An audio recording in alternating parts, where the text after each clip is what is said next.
ಈ ವಿಡಿಯೋನಲ್ಲಿ ನಾವು ERP ಸ್ಟೇಜಸ್ ಬಗ್ಗೆ ಕಲ್ತ್ಕೊಳ್ಳೋಣ. ಆಫ್ಟರ್ ಪ್ರೀ ಮೈಗ್ರೇಷನ್, ನಾವು ಪ್ರೀ ಮೈಗ್ರೇಷನ್ ಕಂಪ್ಲೀಟ್ ಆದ ನಂತರ ನಾವು ಮಾಡುವಂಥದ್ದು ERP ಟ್ರಯಲ್ ರನ್. ಇದರಲ್ಲಿ ಸ್ಟೆಪ್ ಬೈ ಸ್ಟೆಪ್ ನೋಡ್ಕೊಂಡು ಹೋಗೋಣ. ಮೊದಲನೇದಾಗಿ ಇಲ್ಲಿ ನಿಮ್ಮ ಪ್ಯಾಕ್ಸ್ ID ಹಾಕ್ತೀರಾ. ಸೊ ಪಾಸ್ವರ್ಡ್ ಹಾಕ್ತೀರಿ, ಇಂಗ್ಲೀಷ್ ಸೆಲೆಕ್ಟ್ ಮಾಡಿ ಡಿಫಾಲ್ಟ್ ಆಗಿರುತ್ತೆ. ಸೊ ಡೇಟ್, ನೀವು ಯಾವ ಡೇಟಲ್ಲಿ ಟ್ರಾನ್ಸಾಕ್ಷನ್ ಮಾಡಬೇಕು ಆ ಡೇಟ್ನ ಫೀಡ್ ಮಾಡ್ತೀರಿ. ನೆಕ್ಸ್ಟ್ ಕ್ಯಾಪ್ಚರ್ ಇರುತ್ತೆ, ಕ್ಯಾಪ್ಚರ್ನ ಫೀಡ್ ಮಾಡಿ ಲಾಗಿನ್ ಮಾಡಬೇಕು. ಲಾಗಿನ್ ಆದ ನಂತರ ನಿಮಗೆ ಈ ಥರ ಒಂದು ಪಾಪಪ್ ಬರುತ್ತೆ. So please fill R confirm the following PACS data ಅಂತ. ಸೊ ಇದನ್ನು ನಾವು ಕನ್ಫರ್ಮ್ ಮಾಡಬೇಕು. ಇಲ್ಲಿ ಪ್ಯಾಕ್ಸ್ ನಮ್ಮ ಮಾಹಿತಿನ ಸರಿಯಾಗಿ ಫೀಡ್ ಆಗಿದೆಯಾ ಇಲ್ವಾ ಅಂತ, ಇಲ್ಲದಿದ್ದರೆ ಕರೆಕ್ಷನ್ ಮಾಡಬೇಕು. ಹಾಗೂ ಗವರ್ನೆನ್ಸ್ ಮಾಡ್ಯೂಲಲ್ಲಿ ನಾವು ಪ್ರತಿಯೊಂದು ಮಾಹಿತಿ, ಅಂದರೆ ನಮ್ಮ ಬೋರ್ಡ್ ಮೆಂಬರ್ಸ್ ಡೀಟೇಲ್ಸ್ ಆಗಿರ್ಬೋದು ಅಥವಾ ಸ್ಟಾಫ್ ಡೀಟೇಲ್ಸ್ನ ನಾವು ಇಲ್ಲಿ ಫಿಲಪ್ ಮಾಡಬೇಕಾಗುತ್ತೆ. ಸೊ ಓಕೆ ಅಂತ ಕೊಡಿ. ಸೊ ನಾವು ಗವರ್ನೆನ್ಸಲ್ಲಿ ಹೋಗಿ ನಾವು ಇದನ್ನು ಕಂಪ್ಲೀಟ್ ಡೀಟೇಲ್ಸ್ನ ಫಿಲಪ್ ಮಾಡಬೇಕಾಗುತ್ತೆ. ಸೊ ಪ್ಯಾಕ್ಸ್ ಇನ್ಫಾರ್ಮೇಷನ್ನ ಫಸ್ಟ್ ಕ್ಲಿಕ್ ಮಾಡಿ. ಪ್ಯಾಕ್ಸ್ ಇನ್ಫಾರ್ಮೇಷನಲ್ಲಿ ನೀವು ಹಾಕಿರುವಂಥ ಮಾಹಿತಿನ, ನಿಮ್ಮ ಪ್ಯಾಕ್ಸ್ ಹೆಸರು ಅಥವಾ registration number, PACS ID, ensure ID ಇದನ್ನು ಎಲ್ಲ ಸರಿ ಇದೆಯಾ ಅಂತ ನೋಡಿ. ಡೇಟ್ ಆಫ್ SLIMC ಹಾಗೂ ನಿಮ್ಮ GST number, date of DLIMC ಯಾವತ್ತು ಮೀಟಿಂಗ್ ಆಗಿತ್ತು, ಇದು ನಿಮ್ಮ DCCBಯಿಂದ ಈ ಡೇಟ್ ನೀವು ತಿಳ್ಕೊಂಡು ಈ ಎಡಿಟ್ ಆಪ್ಷನ್ ಮೇಲೆ ಕ್ಲಿಕ್ ಮಾಡಿ ಇಲ್ಲಿ ನೀವು ಆ ಮಾಹಿತಿನ ಫಿಲಪ್ ಮಾಡಿ ಸೇವ್ ಮಾಡುವಂಥದ್ದು. ಅದಾದ ನಂತರ ಒಂದು ಪ್ಯಾಕ್ಸ್ ಇನ್ಫಾರ್ಮೇಷನ್ನ ಫಿಲಪ್ ಮಾಡ್ತೀರಿ. ಅದಾದಮೇಲೆ ನಿಮ್ಮ ಬೋರ್ಡ್ ಆಫ್ ಡೈರೆಕ್ಟರ್ಸ್ ಡೀಟೇಲ್ಸ್ನ ಫಿಲಪ್ ಮಾಡಬೇಕು. ಬೋರ್ಡ್ ಆಫ್ ಡೈರೆಕ್ಟರ್ಸಲ್ಲಿ ಎಷ್ಟು ಜನ ಮೆಂಬರ್ಸ್ ಇದ್ದಾರೆ. So elected nominated member. So ಅವ್ರದ್ದು ಅಡ್ಮಿಷನ್ ನಂಬರ್ ಹಾಕ್ತೀರಿ. ಸಪೋಸ್ ಎಲೆಕ್ಟೆಡ್ ಆಗಿದ್ದರೆ ಎಲೆಕ್ಟೆಡ್ ಸೆಲೆಕ್ಟ್ ಮಾಡ್ಕೊಂಡು ಅವ್ರ ಅಡ್ಮಿಷನ್ ನಂಬರ್ ಹಾಕಿದ ತಕ್ಷಣ ಇಲ್ಲಿ ಅವರ ಮಾಹಿತಿ ಕಂಪ್ಲೀಟಾಗಿ ಫಿಲಪ್ ಆಗುತ್ತೆ. ಈ ಎಲ್ಲ ಮಾಹಿತಿಯನ್ನು ಫಿಲಪ್ ಮಾಡಿ ಡೆಸಿಗ್ನೇಷನ್ ಅವರು ಏನು, ಪ್ರೆಸಿಡೆಂಟಾ ಅಥವಾ ಡೈರೆಕ್ಟರಾ ಅಥವಾ CEO ಕ್ಯಾಶರ, ಆ ಮಾಹಿತಿನ ಎಲ್ಲ ಫಿಲಪ್ ಮಾಡ್ತೀರಿ, ಸೇವ್ ಮಾಡ್ತೀರಿ. ಸೊ ಈ ಥರ ಎಲ್ಲ ನಿಮ್ಮ ಪ್ರತಿಯೊಂದು ಮೆಂಬರು ಸ್ಟಾಫದ ಡೀಟೇಲ್ಸ್ನ ಫಿಲಪ್ ಮಾಡಬೇಕಾಗತ್ತೆ.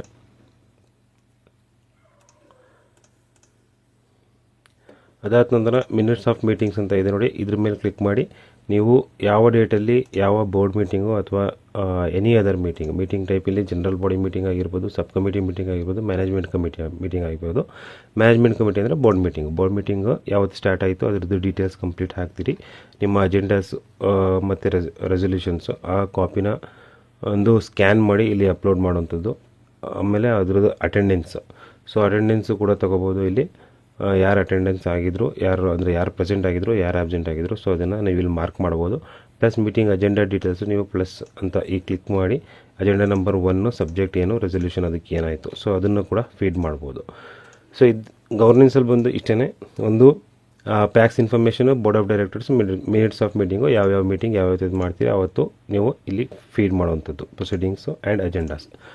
ಸೊ ಇದಾದ ನಂತರ ನೋಡಿ, ಈಗ ERPಲಿ ಫಸ್ಟ್ ಸ್ಟೆಪ್ ಇದಾದ ನಂತರ ನೀವು ಫಸ್ಟ್ ಜನರಲ್ ಲೆಡ್ಜರ್ಗೆ ಹೋಗಿ ನಿಮ್ಮ ಬ್ಯಾಲೆನ್ಸ್ ಶೀಟ್ ಕರೆಕ್ಟಾಗಿ ಜನರೇಟ್ ಆಗಿದೆಯಾ 31/3/24 ಅಂತ ಒಂದ್ಸಲಿ ಕನ್ಫರ್ಮ್ ಮಾಡ್ಕೊಳ್ಳಿ. FAS ಮೇಲೆ ಕ್ಲಿಕ್ ಮಾಡಿ. ಜನರೇಟ್ ಮಾಡೋದಕ್ಕೆ FAS ಮೇಲೆ ಕ್ಲಿಕ್ ಮಾಡಬೇಕು. ಸೊ ರಿಪೋರ್ಟ್ಸ್ ಮೇಲೆ ಕ್ಲಿಕ್ ಮಾಡಿದ್ರೆ ಇಲ್ಲಿ ನಿಮಗೆ ಹಲವಾರು ರಿಪೋರ್ಟ್ ಫಾರ್ಮೆಟ್ಸ್ನ ತೋರಿಸ್ತಾ ಇರುತ್ತೆ. ಸೊ ನಮಗೆ ಏನು ಬೇಕಾಗಿದೆ, ನಮ್ಮದು ಓಪನಿಂಗ್ ಟ್ರಯಲ್ ಬ್ಯಾಲೆನ್ಸು ಸರಿ ಇದೆಯಾ ಅಂತ ಹೇಳಿ ಕನ್ಫರ್ಮ್ ಮಾಡ್ಕೊಳ್ಳಿ. ಓಪನಿಂಗ್ ಟ್ರಯಲ್ ಬ್ಯಾಲೆನ್ಸು ನಮಗೆ 1/4/24 ನಮ್ಮ ಬ್ಯಾಲೆನ್ಸ್ ಶೀಟ್ ಕರೆಕ್ಟಾಗಿ ಜನರೇಟ್ ಆಗಿದೆಯಾ, ಅಂದರೆ 31/3/24. ಸೊ 0 ಡಿಫ್ರೆನ್ಸು ನಿಮ್ಮ ಬ್ಯಾಲೆನ್ಸ್ ಶೀಟಿಗೆ. ಆಲ್ರೆಡಿ ಪ್ರೀ ಮೈಗ್ರೇಷನಲ್ಲಿ ಕನ್ಫರ್ಮೇಷನ್ ಮಾಡಿರ್ತೀರ, ಆದರೂ ಕೂಡ ಒಂದ್ಸಲಿ ಕನ್ಫರ್ಮ್ ಮಾಡಿಕೊಂಡು ಇದನ್ನು ಒಂದು ಕಾಪಿ ಸೇವ್ ಮಾಡ್ಕೊಳ್ಳಿ. ಅದಾದ ನಂತರ ಎಲ್ಲ ಸರಿ ಇದೆ ಅಂತ ಅಂದರೆ ನಿಮ್ಮ ಕ್ಯಾಶ್ ಆನ್ ಹ್ಯಾಂಡ್ ಅಂತ ಏನಿದೆ, ಅಂದರೆ ನಿಮ್ಮಲ್ಲಿ ನಿಮ್ಮ ಪ್ಯಾಕ್ಸಲ್ಲಿ ಎಷ್ಟು ಕ್ಯಾಶ್ ಇದೆ ಅನ್ನೋದು ಇಲ್ಲಿ ರೈಟ್ ಸೈಡ್ ಒಂದು ಅಲರ್ಟ್ಸಲ್ಲಿ ಕೆಳಗಡೆ ತೋರಿಸ್ತಾ ಇರುತ್ತೆ. ಸೊ ನೀವು ಏನು ವೋಚರ್ ಪಾಸ್ ಮಾಡ್ತಾಯಿದ್ದೀರೋ ಪ್ರತಿಯೊಂದು ಕ್ಯಾಶ್ ಬುಕ್ ತೊಗೊಂಡು ಡೈಲಿ ವೋಚರ್ನ ಟೈಪ್ ಮಾಡಬೇಕಾಗತ್ತೆ. ಆ ಪ್ರತಿಯೊಂದು ಏನು ವೋಚರ್ನ ನೀವು ಟೈಪ್ ಮಾಡ್ತಿರೋ ಅಥವಾ ಫೀಡ್ ಮಾಡ್ತಿರೋ ಆ ಡೀಟೇಲ್ಸ್ಗಳಲ್ಲಿ ಇಲ್ಲಿ ತೋರಿಸ್ತಾ ಇರುತ್ತೆ, ಪೆಂಡಿಂಗ್ ವೋಚರ್ಸು. ನೀವು ಫೈನಲ್ ಆಗಿ ಅದನ್ನು ಪೋಸ್ಟ್ ಮಾಡಿ ಗೋ ಲೈವ್ಗೆ ಹೋಗಿಂದ ಮುಂಚೆ ಅದನ್ನು ವೆರಿಫೈ ಮಾಡುವಂಥದ್ದು. ಅದಾದ ನಂತರ ಇಲ್ಲಿ ನೋಡಿ ಎಷ್ಟು ಮಾಡ್ಯೂಲ್ಸ್ ಇದೆ. ಮೆಂಬರ್ಶಿಪ್, ಲೋನ್ಸು, ಥ್ರೆಫ್ಟ್ ಡೆಪಾಸಿಟು, ಸೇವಿಂಗ್ಸು, ಈ ಥರ ಹಲವಾರು ಮಾಡ್ಯೂಲ್ಸು ನಮಗೆ ಯಾವ್ಯಾವ ಟೈಮಲ್ಲಿ ಯಾವ್ಯಾವುದು ಉಪಯೋಗ ಆಗುತ್ತೋ. ಸೊ ಈ ಮಾಡ್ಯೂಲ್ಸ್ಗಳು ಹೇಗೆ ವರ್ಕ್ ಆಗುತ್ತೆ ಅಂತ ನೋಡೋಣ. 1 by 1 ನೋಡ್ಕೊಂಡು ಹೋಗೋಣ. ಅದಾದ ನಂತರ ಇನ್ನು ಮೇಲ್ಗಡೆ ಟಾಪ್ ಬಾರಲ್ಲಿ, ಟೂಲ್ ಬಾರಲ್ಲಿ ಒಂದು ಮೇನ್ ಅಂತ ಇರುತ್ತೆ. ಒಂದು ID ನಿಮ್ಮ ಲಾಗೌಟ್ ಮಾಡೋದಕ್ಕೆ, ಸೈನ್ ಔಟ್ ಮಾಡೋದಕ್ಕೆ ತೋರಿಸ್ತಾ ಇರುತ್ತೆ. ಮೇನಲ್ಲಿ ವರ್ಕ್ ಫ್ಲೋ ಅಂತ ತೋರಿಸ್ತಾ ಇರುತ್ತೆ. ಕಸ್ಟಮರ್ ಸೆಂಟ್ರಿಕ್ ಅಂದರೆ ಅವ್ರ ಡೀಟೇಲ್ಸು, ಯಾವುದೋ ಒಂದು ಕಸ್ಟಮರ್ ಡೀಟೇಲ್ಸ್ ತೊಗೋಬೇಕು ಅಂದರೆ ನೀವು ಡೈರೆಕ್ಟಾಗಿ ಕಸ್ಟಮರ್ ಸೆಂಟ್ರಿಗೆ ಹೋಗಿ ಅವ್ರ ಅಡ್ಮಿಷನ್ ನಂಬರ್ ಮಾಡಿದ್ರೆ ನಿಮಗೆ ಅವರ ಮಾಹಿತಿ ತೋರಿಸುತ್ತೆ. ಸೊ ಅದಾದಮೇಲೆ ಕಾನ್ಫಿಗ್ರೇಷನ್ ಅಂತ ಇದೆ. ಈ ಕಾನ್ಫಿಗ್ರೇಷನಲ್ಲೇ ನಾವು ಪ್ರತಿಯೊಂದು ಸೆಟ್ಟಿಂಗ್ ಮಾಡುವಂಥದ್ದು, ಏನೇ ಸೆಟ್ ಮಾಡಬೇಕು, ಯೂಸರ್ ಮ್ಯಾನೇಜ್ಮೆಂಟು, ನಿಮ್ಮ ಎಂಪ್ಲಾಯಿ ಡೀಟೇಲ್ಸ್ ಹಾಕಬೇಕು, ಅವ್ರಿಗೆ ಪವರ್ ಕೊಡಬೇಕು, ಬ್ರ್ಯಾಂಚ್ ಕ್ರಿಯೇಟ್ ಮಾಡಬೇಕು. ಸೊ ಈ ಥರ ಹಲವಾರು ಆಪ್ಷನ್ಸ್ಗಳಿವೆ. ಸೊ ಅದಾದ ನಂತರ FS ಅಲ್ಲಿ ನಾವು ಚಾರ್ಟ್ ಆಫ್ ಅಕೌಂಟ್ಸ್ ಹೋಗಿ ಯಾವುದಾದ್ರೂ ಹೆಡ್ ಕ್ರಿಯೇಟ್ ಮಾಡಬೇಕಾ, ಇನ್ಕಮ್ಮು, ಎಕ್ಸ್ಪೆಂಡಿಚರು ಅಥವಾ ಅಸೆಟ್ ಅಥವಾ ಲಯಬಿಲಿಟಿ ಆಗಿರ್ಬೋದು. ಸೊ ಇದೆಲ್ಲ ಮುಂದೆ ಒನ್ ಬೈ ಒನ್ ನೋಡೋಣ. ಪ್ರತಿಯೊಂದು ನಮಗೆ ಯಾವಾಗ ಅದರ ಉಪಯೋಗ ಬರುತ್ತೋ ಆ ಮಾಡ್ಯೂಲಲ್ಲಿ ನಾವು ಇದ್ರ ಬಗ್ಗೆ ತಿಳ್ಕೊಂಡು ಹೋಗೋಣ. ಸೊ ಫಸ್ಟ್ ಮೆಂಬರ್ಶಿಪ್, ಈ ವಿಡಿಯೋನಲ್ಲಿ ಕಂಪ್ಲೀಟ್ ಮೆಂಬರ್ಶಿಪ್ ಬಗ್ಗೆ ತಿಳ್ಕೊಳ್ಳೋಣ. ಸೊ ಮೆಂಬರ್ಶಿಪ್ಪಲ್ಲಿ ನಾವೇನು ಮಾಡಬೇಕು, ಫಸ್ಟು ಇಲ್ಲಿ ನೋಡಿ ಕಾನ್ಫಿಗ್ರೇಷನ್ ಮೇಲೆ ಕ್ಲಿಕ್ ಮಾಡಿದ್ರೆ ಇಲ್ಲಿ ಪ್ರತಿಯೊಂದು ಮಾಡೆಲ್ದು ಡೀಟೇಲ್ಸ್ ತೋರಿಸಿರುತ್ತೆ. ಸೊ ಇಲ್ಲಿ ಮೆಂಬರ್ಶಿಪ್ಪಲ್ಲಿ ಏನೇನು ಕೇಳಿದ್ದಾನೆ, ಒಂದು ಕಸ್ಟಮರ್ ಪ್ಯಾರಾಮೀಟರ್ಸ್ ಇದೆ, ಆಮೇಲೆ ಮಾಡ್ಯೂಲ್ ಅದರ್ ಚಾರ್ಜಸ್ ಅಂತ ಒಂದು ಆಪ್ಷನ್ ಇದೆ, ಆಮೇಲೆ ಡಿವಿಡೆಂಡ್ ಪರ್ಸೆಂಟೇಜ್ ಮಾಸ್ಟರ್ ಅಂತ ಇದೆ. ಸೊ ಈ ಮೂರನ್ನ ನಾವು ಸೆಟ್ಟಿಂಗ್ಸ್ ಫಸ್ಟ್ ಮಾಡ್ಕೋಬೇಕು. ಸೆಟ್ಟಿಂಗ್ಸ್ ಹೇಗೆ ಮಾಡ್ಕೊಳ್ಳೋದು, ಜಸ್ಟ್ ಕಾನ್ಫಿಗ್ರೇಷನ್ ಮೇಲೆ ಕ್ಲಿಕ್ ಮಾಡ್ತೀರಿ, ಅದಾದಮೇಲೆ ಮೆಂಬರ್ಶಿಪ್ ಮೇಲೆ ಕ್ಲಿಕ್ ಮಾಡ್ತೀರಿ, ಮೆಂಬರ್ಶಿಪ್ ಮೇಲೆ ಕ್ಲಿಕ್ ಮಾಡಿದ್ಮೇಲೆ ಕಸ್ಟಮರ್ ಪ್ಯಾರಾಮೀಟರ್ಸ್ನ ಸೆಟ್ ಮಾಡ್ಕೋತೀರಿ. ಇದು ಆಲ್ರೆಡಿ ಡಿಫಾಲ್ಟೆಡ್ ಸೆಟ್ ಆಗಿರುತ್ತೆ ಪ್ರತಿಯೊಂದು. ಇದರಲ್ಲಿ ನೀವೇನಾದರೂ ಚೇಂಜಸ್ ಮಾಡಬೇಕು ಅಂತ ಅಂದರೆ ಇದೇನಾದರೂ ಚೇಂಜಸ್ ಮಾಡ್ಬೋದು ಅಥವಾ ಅಗತ್ಯ ಇಲ್ಲ. ಚೇಂಜಸ್ ಏನಾದರೂ ಸಪೋಸ್ ನೋಡಿ ಲ್ಯಾಂಡ್ ಮೆಜರ್ಮೆಂಟ್ ಸಬ್ಮಿನಿಟ್ಸ್ ಇಲ್ಲಿ ಗುಂಡಾಸಲ್ಲಿ ಕೊಟ್ಟಿದ್ದಾರೆ. ಸೊ ನಿಮಗೆ ಸೆಂಟ್ಸಲ್ಲಿ ಏನಾದರೂ ಬೇಕು ಅಂದರೆ ನೀವು ಅದನ್ನು ಎಡಿಟ್ ಮಾಡಿ ಅಪ್ಡೇಟ್ ಮಾಡುವಂಥದ್ದು. ಸೊ ಅಥವಾ ಇಲ್ಲಿ modify land details loan exist, ಇದು ಎಸ್ ನೋ ಅಂತ ಆಲ್ರೆಡಿ ಡಿಫಾಲ್ಟ್ ಆಗಿರುತ್ತೆ. ಏನಾದರೂ ಚೇಂಜಸ್ ಮಾಡಬೇಕು ಅಂದರೆ ಚೇಂಜಸ್ ಮಾಡಿ ಅಪ್ಡೇಟ್ ಮಾಡುವಂಥದ್ದು. ಅದಾದ ನಂತರ ಮೆಂಬರ್ಶಿಪ್ಪಲ್ಲಿ ಇನ್ನೂ ಏನಿದೆ ಮಾಡ್ಯೂಲ್ ಅದರ್ ಚಾರ್ಜಸ್ ಅಂತ. ಅದರ್ ಚಾರ್ಜಸ್ ಅಂತ ಅಂದರೆ ನೀವು ಮೆಂಬರ್ಶಿಪ್ ಮಾಡ್ಕೋಬೇಕಾದ್ರೆ ಏನು ಮಾಡ್ತೀರಿ, ಒಂದು ಚಾರ್ಜಸ್ಸು ಅಥವಾ ಏನೋ ಫೀಸ್ ಅಂತ ಹೇಳ್ತಿರೋ ಅಥವಾ ಅದರ್ ಚಾರ್ಜಸ್ ಅಂತ ಇರ್ತಿರೋ ಅದನ್ನು ನೀವು ಮೆಂಬರ್ಶಿಪ್ ಫೀಡ್ ಮಾಡಬೇಕಾದ್ರೆ ಬರಬೇಕು ಅಂತ ಅಂದರೆ ನೀವು ಇಲ್ಲಿ ಸೆಟ್ ಮಾಡ್ಕೋಬೋದು. ಸೊ ಕಸ್ಟಮರ್ನ ಸೆಲೆಕ್ಟ್ ಮಾಡ್ಕೋತೀರಿ, ವೋಚರ್ ಟೈಪು, ಪೇಮೆಂಟ್, ರಿಸಿಪ್ಟು ಯಾವುದಿದೆ ಅದನ್ನು ಸೆಲೆಕ್ಟ್ ಮಾಡಿಕೊಂಡು ಆ್ಯಕ್ಚುಲ್ ಚಾರ್ಜಸ್ ನೀವು ತೊಗೊಳೋದ್ರಿಂದ ಸೊ ರಿಸಿಪ್ಟ್ ಆಗಿರುತ್ತೆ. ರಿಸಿಪ್ಟ್ನ ಸೆಲೆಕ್ಟ್ ಮಾಡಿಕೊಂಡು ಇದರಲ್ಲಿ ಯಾವುದು ಅಡ್ಮಿಷನ್ ಫೀಸ್ ಅಂತ ತೊಗೋತೀರಾ ಅಥವಾ ಶೇರ್ ಫೀಸ್ ಅಂತ ತೊಗೋತೀರಾ ಅಥವಾ ಯಶಸ್ವಿನಿ ಇನ್ಸೂರೆನ್ಸ್ ಕಮಿಷನ್, ಆಲ್ರೆಡಿ ಇದು ಕ್ರಿಯೇಟ್ ಆಗಿರೋದ್ರಿಂದ ಈ ಹೆಡ್ಗಳು ಇಲ್ಲಿ ತೋರಿಸ್ತಾ ಇರುತ್ತೆ. ಅಲ್ಲದೆ ನಿಮಗೆ ಬೇರೆ ಹೆಡ್ ಯಾವುದಾದ್ರೂ ಬೇಕು ಅಂತ ಅಂದರೆ ನೀವು ಕಾನ್ಫಿಗ್ರೇಷನಲ್ಲಿ ಹೋಗಿ ಕ್ರಿಯೇಟ್ ಮಾಡೋವಂಥದ್ದು. ಅಂದರೆ ಸಪೋಸ್ ತೊಗೊಳ್ಳೋಣ ಲೆಡ್ಜರ್ ಡಿಸ್ಕ್ರಿಪ್ಷನ್ ಅಡ್ಮಿಷನ್ ಫೀಸ್ ನಾನು ತೊಗೋತಾ ಇದ್ದೀನಿ ಅಂತ. ಸೊ ಟ್ರಾನ್ಸಾಕ್ಷನ್ ಟೈಪ್ ಇದು ಏನಿದು ಅಂತ ಅಡ್ಮಿಷನ್ ಫೀಸ್, ಅಪ್ಲಿಕೇಶನ್ ಫೀಸ್ ಅಂತ ಹಾಕ್ಕೊಂಡಿರ್ತೀನಿ. ಸೊ ಸೇವ್ ಮಾಡ್ತೀನಿ. ಸೊ ಇದು ನಮಗೆ ಮೆಂಬರ್ಶಿಪ್ ಮಾಡಬೇಕಾದ್ರೆ ಅಲ್ಲಿ ತೋರಿಸ್ಬೇಕು ಅಂತ ನಾವು ಫಸ್ಟ್ ಈ ಸೆಟ್ಟಿಂಗ್ಸ್ನ ಕಂಪ್ಲೀಟ್ ಮಾಡ್ಕೋಬೇಕು. ಸಪೋಸ್ ನಾನು ಆಗಲೇ ಹೇಳಿದೆ, ಈಗ ಮಾಡ್ಯೂಲ್ ಅದರ್ ಚಾರ್ಜಸ್ಸು ನನಗೆ ಇಲ್ಲಿ ಅಡ್ಮಿಷನ್ ನಂಬರ್, ಅಪ್ಲಿಕೇಶನ್ ಫೀ ಅಂತ ತೋರಿಸ್ತಾ ಇತ್ತು. ಬೇರೆ ಏನೋ ಅದರ್ ಚಾರ್ಜಸ್ ತೊಗೋಬೇಕು, ನನಗೆ ಒಂದು ಲೆಡ್ಜರ್ ಬೇಕು ಆ ಅಕೌಂಟ್ನ ಅಂತಂದರೆ ಸೊ ನಾನು ಇಲ್ಲಿ ಕಾನ್ಫಿಗ್ರೇಷನಲ್ಲಿ ಹೋಗಿ FAS ಚಾರ್ಟ್ ಆಫ್ ಅಕೌಂಟ್ಸ್ಗೆ ಹೋಗ್ತೀನಿ.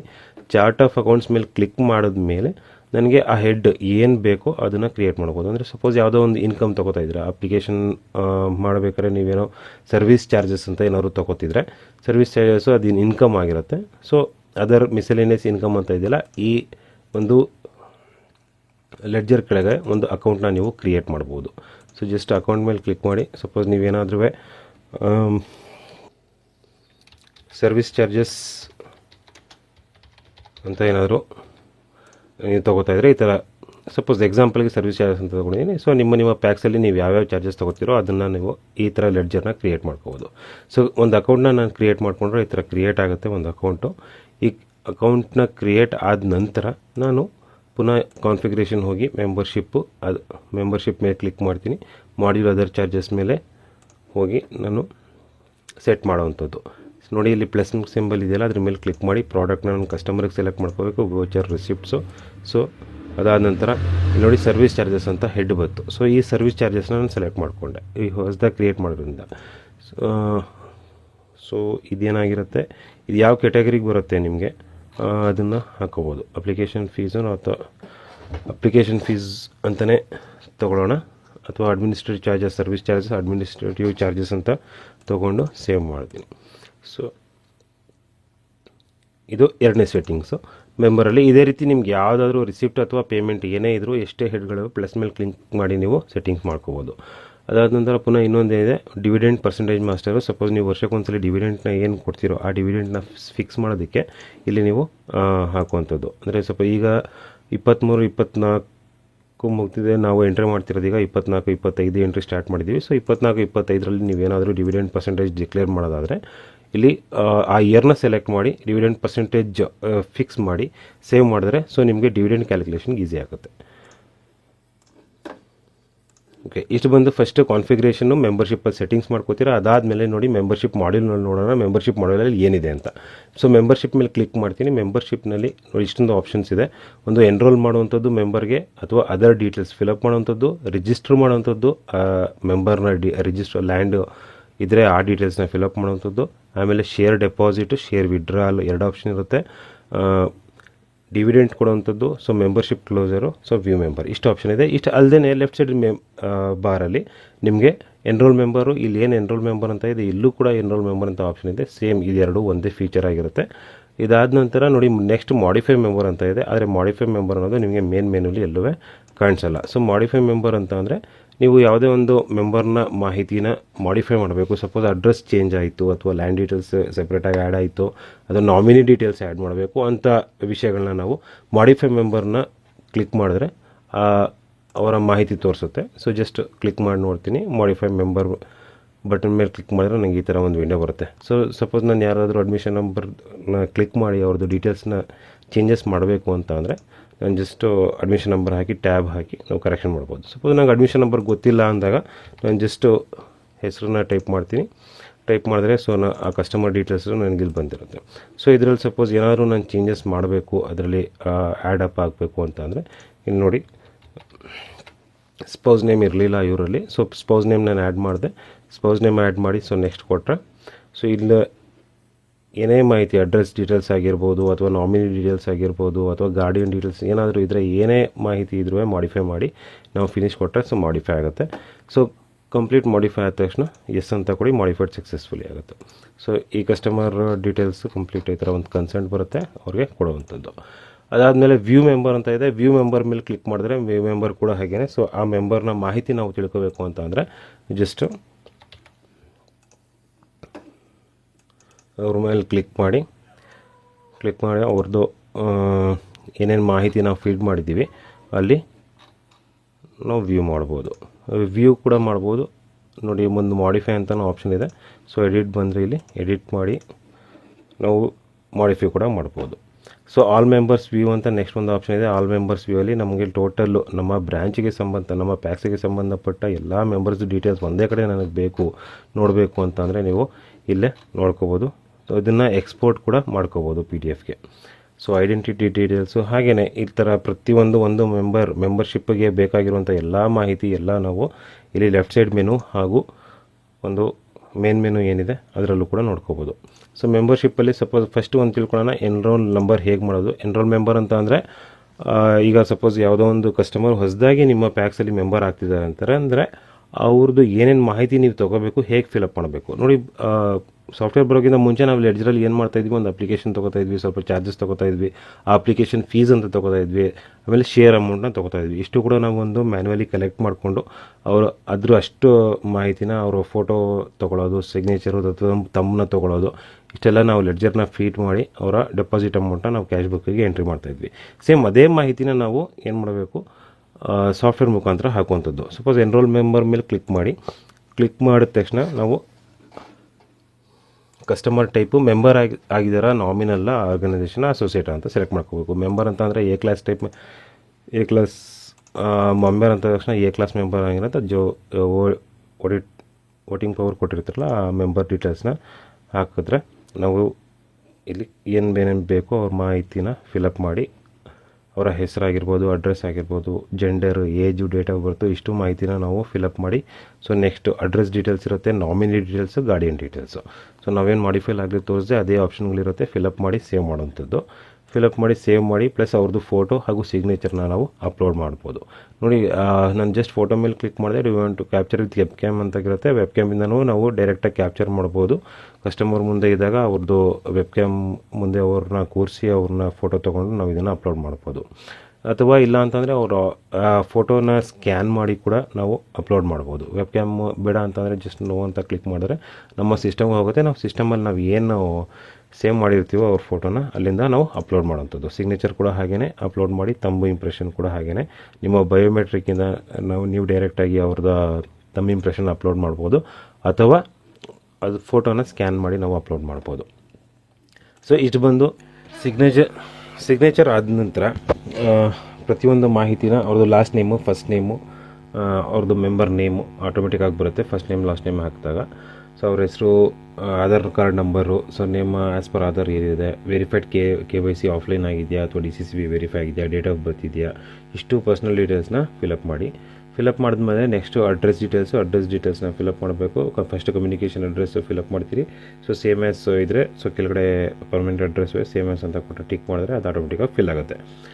ಅದು ಅಡ್ರೆಸ್ ಡೀಟೇಲ್ಸ್ ಆದ ತಕ್ಷಣ ನಾಮಿನಿ ಡೀಟೇಲ್ಸ್ ಇರುತ್ತೆ. ನಾಮಿನಿ ಡೀಟೇಲ್ಸನ್ನ ಫಿಲಪ್ ಮಾಡಿ. ನಾಮಿನಿ ಏನಾದರೂ ಆಲ್ರೆಡಿ ನಿಮ್ಮ ಪ್ಯಾಕ್ಸಲ್ಲಿ ಮೆಂಬರ್ ಆಗಿದ್ದರೆ ಅವ್ರದ್ದು ಅಡ್ಮಿಷನ್ ನಂಬರ್ ಹಾಕಿದ್ರೆ ಆಟೋಮೆಟಿಕ್ಕಾಗಿ ಎಲ್ಲ ಡೀಟೇಲ್ಸ್ ಫಿಲಪ್ ಆಗುತ್ತೆ. ಸಪೋಸ್ ಅವ್ರು ಮೆಂಬರ್ ಆಗಿಲ್ಲ ಅಂತಂದರೆ, ಸೊ ಇಲ್ಲಿ ಅವರ ಹೆಸರು, ಅವರ ರಿಲೇಷನ್ಶಿಪ್ಪು ಡೀಟೇಲ್ಸ್ನ ಫಿಲಪ್ ಮಾಡಿ ನೆಕ್ಸ್ಟ್ ಅಂತ ಹೋಗಬೇಕಾಗತ್ತೆ. ಇದನ್ನು ನೆಕ್ಸ್ಟ್ ಗಾರ್ಡಿಯನ್ ಡೀಟೇಲ್ಸ್ ಕೇಳುತ್ತೆ. ಗಾರ್ಡಿಯನ್ ಡೀಟೇಲ್ಸ್ ಮೈನರ್ ಆಗಿದ್ದಾಗ ಗಾರ್ಡಿಯನ್ ಡೀಟೇಲ್ಸ್ ಹಾಕಬೇಕಾಗತ್ತೆ, ಇಲ್ಲಾಂದರೆ ಅಗತ್ಯ ಇಲ್ಲ. ಸೊ ನೆಕ್ಸ್ಟ್ ಫಿನಿಶ್ ಅಂತ ಕೊಡಿ. ಫಿನಿಶ್ ಅಂತ ಕೊಟ್ಟರೆ ಈ ಥರ ಒಂದು ಪಾಪಪ್ ಬರುತ್ತೆ, ಒಂದು ಅಡ್ಮಿಷನ್ ನಂಬರ್ ಜನ್ರೇಟ್ ಆಯಿತು. ಸೊ ಇದೇ ಅಡ್ಮಿಷನ್ ನಂಬರ್ ಪರ್ಮನೆಂಟಾಗಿ ಯೂಸ್ ಆಗೋದು. ಲಾಸ್ಟ್ 5 ಡಿಜಿಟ್ಸ್ ಏನಾಗಿದೆ ಅದೇ ಅಡ್ಮಿಷನ್ ನಂಬರ್ ಅಂತ ಕೌಂಟ್ ಆಗುತ್ತೆ. ನೀವು ಎಲ್ಲೇ ರೆಫರೆನ್ಸ್ ಕೊಡಬೇಕು ಅಂತಂದರೆ ಈ 5 ಡಿಜಿಟ್ಸ್ನೇ ರೆಫರೆನ್ಸ್ ಕೊಡುವಂಥದ್ದು. ಓಕೆ, ಈ ಥರ ಎನ್ರೋಲ್ ಆದ ತಕ್ಷಣ ಮೆಂಬರು ಈ ಅಡ್ಮಿಷನ್ ನಂಬರ್ನ ರೆಫರೆನ್ಸ್ ತೊಗೊಂಡು ನಾವೇನು ಮುಂದೆ ಮಾಡ್ತೀವಿ. ಸೊ ಇದ್ರದ್ದು ನೆಕ್ಸ್ಟ್ ಡೀಟೇಲ್ಸು, ಅದರ್ ಡೀಟೇಲ್ಸ್ ಏನಾದರೂ ನೀವು ಫಿಲಪ್ ಮಾಡಬೇಕು ಅಂದರೆ ಅದ್ರ ಮೇಲೆ ಕ್ಲಿಕ್ ಮಾಡಿ. Identity details, family details, asset details, ಅವರ ಹೆಸರಲ್ಲಿ ಏನು ಅಸೆಟ್ ಇದೆ ಅದನ್ನು ನೀವು ಹಾಕಬೇಕು ಅಂದರೆ, ಸೊ ಇದ್ರ ಮೇಲೆ ಕ್ಲಿಕ್ ಮಾಡಿದ್ರೆ ನಾವು ಆ ಡೀಟೇಲ್ಸ್ನ ಫಿಲಪ್ ಮಾಡ್ಬೋದು. ಹಾಗೂ ರಿಜಿಸ್ಟರ್ ಲ್ಯಾಂಡ್ ಅವ್ರದ್ದು ಏನು KYC ಡೇಟ್ ಇರುತ್ತೋ, ಸರ್ವೆ ನಂಬರ್ಸು ಯಾವ ಊರಲ್ಲಿ ಇದೆ ಆ ಡೇಟನ್ನು ನಾವು ಫಿಲಪ್. ಡೆಪಾಸಿಟ್ ನೆಕ್ಸ್ಟ್ ಬಂದು, ಈಗ ಅವರ ಹೆಸರಲ್ಲಿ ನಾವು ಶೇರ್ ಡೆಪಾಸಿಟ್ ಎಷ್ಟು ಮಾಡ್ತಾ ಇದ್ದೀವಿ ಆ ಅಮೌಂಟ್ನ ಫೀಡ್ ಮಾಡಬೇಕಾಗತ್ತೆ. ಒಂದು ಅಪ್ಲಿಕೇಶನ್ ಹಾಕಬೇಕು ಅಂದರೆ ಇಷ್ಟು ಕಂಪ್ಲೀಟ್ ಸ್ಟೇಜಸ್ ಇದೆ, ಈ ಸ್ಟೇಜಸ್ನ ಕಂಪ್ಲೀಟ್ ಮಾಡಬೇಕಾಗತ್ತೆ. ಶೇರ್ ಡೆಪಾಸಿಟ್ ಮೇಲೆ ಕ್ಲಿಕ್ ಮಾಡಬೇಕು. ಶೇರ್ ಡೆಪಾಸಿಟ್ ಮೇಲೆ ಕ್ಲಿಕ್ ಮಾಡಿ ಅವ್ರದ್ದು ಅಡ್ಮಿಷನ್ ನಂಬರು ಏನು ಜನ್ರೇಟ್ ಆಗಿದೆ, ಸೊ ಅದನ್ನು ಜಸ್ಟ್ ಟೈಪ್ ಮಾಡಿ ಅಡ್ಮಿಷನ್ ನಂಬರ್ ಟ್ಯಾಪ್ ಕೊಟ್ಟರೆ ಅವ್ರದ್ದು ಕಂಪ್ಲೀಟ್ ಡೀಟೇಲ್ಸ್ ನಾವೇನು ಫಿಲಪ್ ಮಾಡ್ತೀವಿ ಅದು ಡೀಟೇಲ್ಸ್ ಬರುತ್ತೆ. ಸೊ ಟ್ರಾನ್ಸಾಕ್ಷನ್ ಇವತ್ತಾಗಿದೆ. ಸೊ ಡೆಪಾಸಿಟ್ ಆಗ್ತಿದೆ. ವೋಚರ್ ಟೈಪು ಅವ್ರು ಕ್ಯಾಶ್ ಕಟ್ಟಿದರೆ ಕ್ಯಾಶು ಅಥವಾ ಅಕೌಂಟಿಂದ ಟ್ರಾನ್ಸ್ಫರ್ ಕೊಟ್ಟಿದ್ದಾರೆ ಟ್ರಾನ್ಸ್ಫರ್ ಅಂತ ಸೆಲೆಕ್ಟ್ ಮಾಡ್ಕೋಬೇಕು. ಸೊ ಕ್ಯಾಶ್ ಕಟ್ಟಿದರೆ ಈ ಕೇಸಲ್ಲಿ ಸೊ ಕ್ಯಾಶ್ನ ಸೆಲೆಕ್ಟ್ ಮಾಡ್ಕೋತೀನಿ. ವೋಚರ್ ನಂಬರ್ ಬಂದಿರುತ್ತೆ. ಸೊ ಇದನ್ನು ನಾವು ವ್ಯೂ ಅಕೌಂಟ್ ಮಾಡ್ತೀವಿ. ಆಮೇಲೆ ಕೆಳಗಡೆ ಪರ್ಟಿಕ್ಯುಲರ್ಸು, ಪೇಡ್ ಅಪ್ ಕ್ಯಾಪಿಟಲ್, ನಾವು ಶೇರ್ ಅಮೌಂಟ್ ಎಷ್ಟು ತೊಗೋತಾ ಇದ್ದೀವಿ ಅಂತ ನಾವು ಅವ್ರಿಗೂ, ಸಪೋಸ್ ನಿಮ್ಮದು ಎಷ್ಟು ಶೇರ್ ಅಮೌಂಟ್ ಇದೆ ಆ ಶೇರ್ ಅಮೌಂಟ್ನ ನಾವು ಮೆನ್ಷನ್ ಮಾಡ್ಕೋಬೇಕು.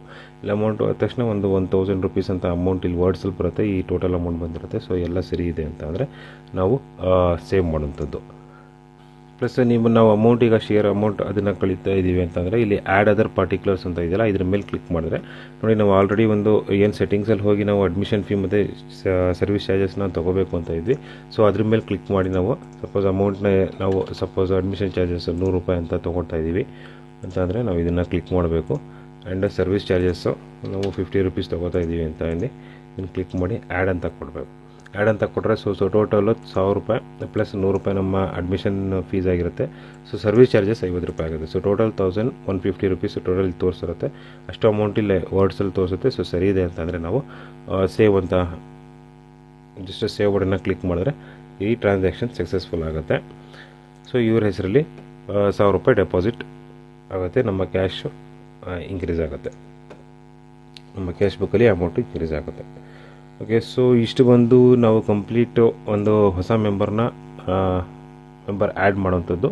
ಹಾಗೆಯೇ ಎಕ್ಸಿಸ್ಟಿಂಗ್ ಮೆಂಬರ್ ಇದೆ, ಸೊ ಅಡಿಷ್ನಲ್ ಶೇರ್ ಕಟ್ಟಬೇಕು ಅಂತಂದರೂ ಕೂಡ ಹೀಗೇನೆ ಮೆಥಡು. ಸಪೋಸ್ ಯಾರೋ ಕಸ್ಟಮರು ಅಡಿಷ್ನಲ್ ಶೇರ್ ಕಟ್ಟಿದ್ದಾರೆ ಅಂತ ಅಂದರೆ ನಾವು ಸೇಮ್ ಇದೇ ಆಪ್ಷನಲ್ಲಿ ಬಂದು ಇಲ್ಲಿ ಅವರ ಅಡ್ಮಿಷನ್ ನಂಬರ್ನ ಹಾಕಿ ನಾವು ಇಲ್ಲಿ ಏನು ಅಮೌಂಟು ಚಾರ್ಜಸ್ ಏನು ತೊಗೋತಾ ಇದೀವಿ ಅದನ್ನು ನಾವು ಇಲ್ಲಿ ಫೀಡ್ ಮಾಡಿ ಸೇವ್ ಮಾಡಿದ್ರೆ ಈ ಟ್ರಾನ್ಸಾಕ್ಷನ್ ಸಕ್ಸಸ್ ಆಗುತ್ತೆ.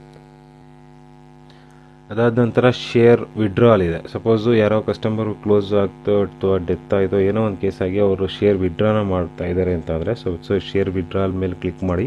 ಶೇರ್ ವಿಡ್ರಾಲ್ ಮೇಲೆ ಕ್ಲಿಕ್ ಮಾಡಿ ಅವ್ರದ್ದು ಅಡ್ಮಿಷನ್ ನಂಬರ್ ಹಾಕಿ ಆ ಅಮೌಂಟ್ನ, ಅವ್ರ ಹೆಸರಲ್ಲಿ ಎಷ್ಟಿದೆಯೋ ಶೇರ್ ಅಮೌಂಟ್ನ, ಆ ಅಮೌಂಟ್ನ ನಾವು ವಿಡ್ರಾ ಮಾಡ್ಬೋದು.